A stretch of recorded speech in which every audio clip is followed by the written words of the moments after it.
Okay, moving on to question number 2. We have a hot air balloon is 140 feet above the ground. So this hot air balloon, if you think about it, this is the ground right here, and you already have a hot air balloon, and it's already 140 feet above the ground. So that we have a hot air balloon, it's already up in the air.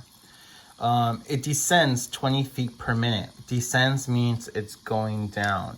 So every minute it goes down 20 feet. 20 minutes, a minute passes, 20 feet. Another minute passes, 20 more feet.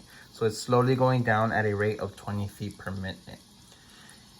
Is this a proportional relationship? So we're gonna graph to determine if this is a proportional relationship. So first of all, what I need to determine is what's X, my independent variable, and what's Y, my dependent variable. So we're comparing two things. We need to determine what are the two things we're comparing. So right here, we're comparing feet. So that's distance again. And then we're comparing time, minutes. So basically what we know is that time cannot be controlled. There's nothing that can make time go faster or slow it down or stop it. So that means that time, once again, it's going to be my X. We're going to be measuring that in minutes. And then once again, we have distance in feet.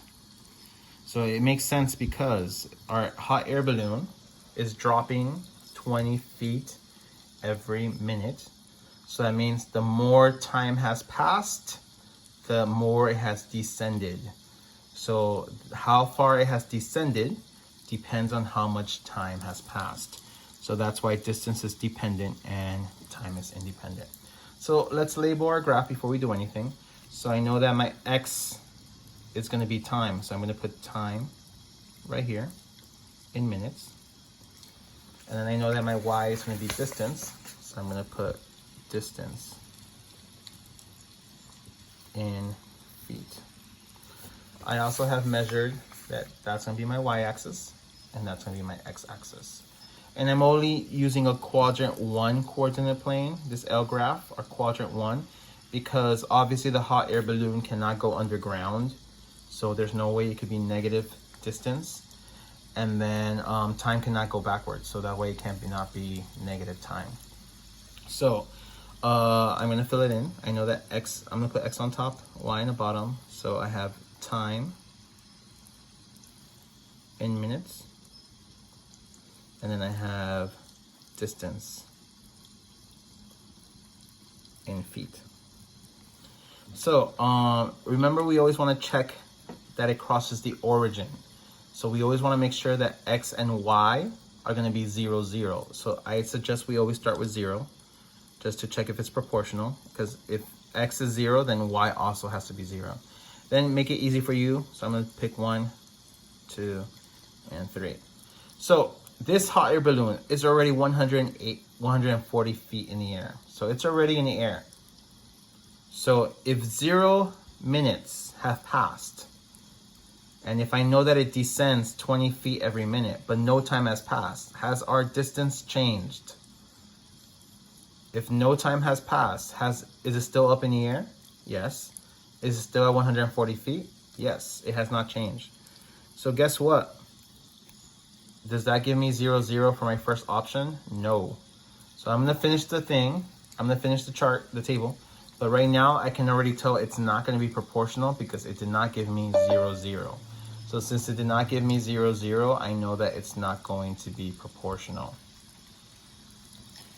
Next, if 1 minute has passed and I know that it drops 20 feet every minute, how much distance has it gone now? So once again, if 1 minute has passed and it drops 20 feet every minute, realize it has dropped 20 feet, so it's now going to be at 120. Another minute passed, which means it dropped another 20 feet, so that's going to be 100. And then another minute passed, that means it dropped another, so that's going to be 80. So it has dropped 20 feet every minute. Now, let's make this easy on us. That's 1, 2, 3, 4. So 1 minute, 2 minutes, 3 minutes, 4 minutes. And then since we have big numbers, I'm gonna count by, let me see, 1, 2, 3, 4, 5, 6, 7. I'm gonna count by 20s. So 20, 40, 60, 80, 100, 120, 140. So make sure you label your X and Y. So in 0, I was actually at 140 right here. So I'm gonna put it in green so it stands out more. At 1, I was at 120. At 2, I was at 100. And at 3, I was 80. So we have graphed it, and now we're gonna use a straight edge to make sure it is a straight line.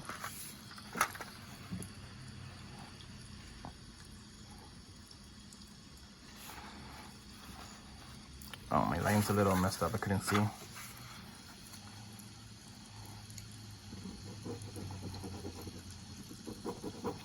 Okay, so if you look at the darker line, you're gonna see that yes, it is a straight line.